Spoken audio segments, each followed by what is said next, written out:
when you're getting below 10% body fat, is testosterone really going down? And if so, by how much? And how long for it to return back to normal levels once the diet is stopped? PRT and Hormone Optimization Channel. I was on the channel before, so I've been following the channel, watching it every now and then. So be sure to check them out. Consider subscribing, hit that notification bell, and you'll be on your way. Your last question there is really going to change up the answer here. At first, I was going to say no, it doesn't. But when you mention the word diet, I'm going to assume, and again, this is, I like specific terms and specific science. I don't like social terms. But if I'm going to assume, because we don't have the person who asked the question in front of us to clarify, the term diet socially, to me, scientifically translates into a deficit, a caloric deficit. Now, it doesn't have to. I can diet up. I could diet to bulk. Diet just means a specific meal plan. But when people, layman's terms, say the word diet, they're talking about cutting or losing weight predominantly. So if you're in a caloric deficit, you are not providing your body with sufficient energy, and you're forcing your body to go into specific catabolic mechanisms of breaking down stored energy in order to survive. This has a side effect or an unintended effect of also wreaking havoc on specific hormones, as well as going into a fight or flight state of stress. So your adrenal glands, okay, also called suprarenals, which are placed right above your kidneys, are going to go into this cortisol releasing phase. Your adrenaline levels are going to increase. Your blood pressure may occasionally increase. This is from epinephrine that's released by the adrenals. And all of this is going to create a catabolic environment where your body is becoming catabolic. It is breaking down, okay? It is not anabolic in the building phase. It is in a breaking down phase. Yes, this will lower hormones. Why? Because cholesterol is the king ingredient in most sex hormones, or essentially, I believe all sex hormones, the root of where they are derived.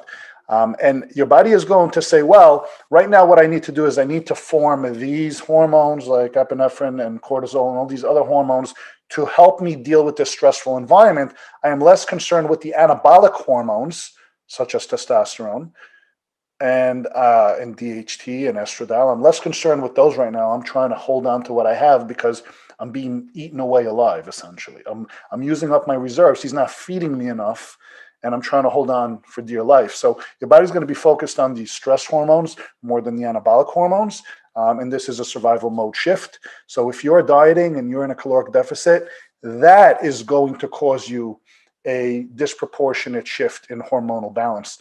Not necessarily just being lean. You could be at 8% body fat because you're just lean and you're muscular. Okay, and remember, percentage of fat is just a ratio. You can carry a decent amount of body fat and still be in single digits if you have a lot of muscle.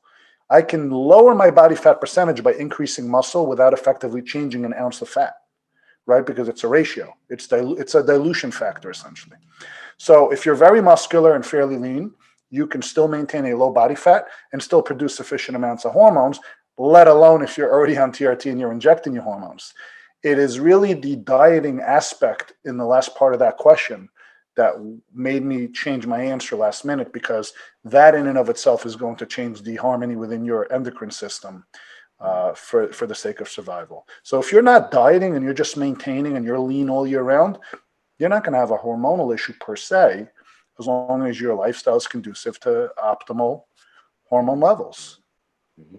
Hope that makes sense. Yeah, sure. And if the person then stops the deficit and goes into a maintenance calorie diet, when does the testosterone come back up? Again, everyone's different, but we got to remember, if you're a naturally producing male, you produce testosterone in your sleep every single night. It follows a circadian cycle, not a lunar cycle like women, for example.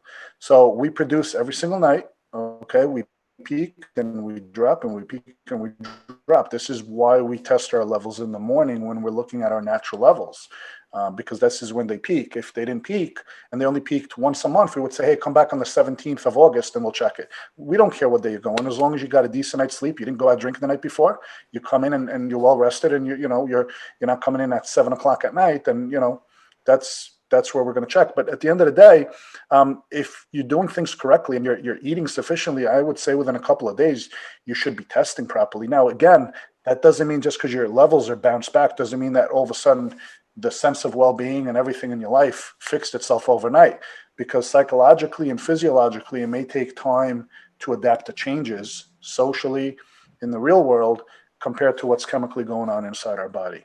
But you can literally, I mean, in a matter of a couple of days, just recover your levels because they are being produced on a consistent basis. That's not to say you're going to put on 5 pounds of muscle the next morning just because you went back into a caloric, maintenance or surplus. So those stuff, that type of stuff is going to lag behind. Those are more lifestyle changes. Endocrine changes are going to occur very, very quickly once you make changes to external stimuli. Okay, so there's little chance of permanent damage of testosterone production after a very hard and long diet. Look, if you're living in a chronic state of stress for years and years and years, this is what's called allostatic loads.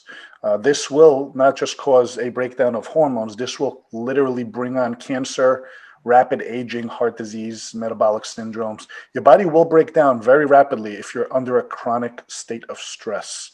So if you're living in a stressful environment, whether it's due to catabolic dieting, or whether it's due to just work or financial stress or whatever type of stress you're experiencing, if this goes on for years and years and years, expect bad things to happen to your body that are more than likely non-reversible, at least fully. So while you may recover, the graying of your hair, shedding of hair, stuff like that is not going back if you've been living in a stressful environment for a long period of time, as well as, wrinkles and, just aging, overall aging, internal organs, and disease is going to run rampant if you're living in chronic state of stress. Okay, Gil, thank you so much. My pleasure. Alright guys, well, do this next. Click on one of these thumbnails to learn a ton more about TRT and hormone optimization. Thanks.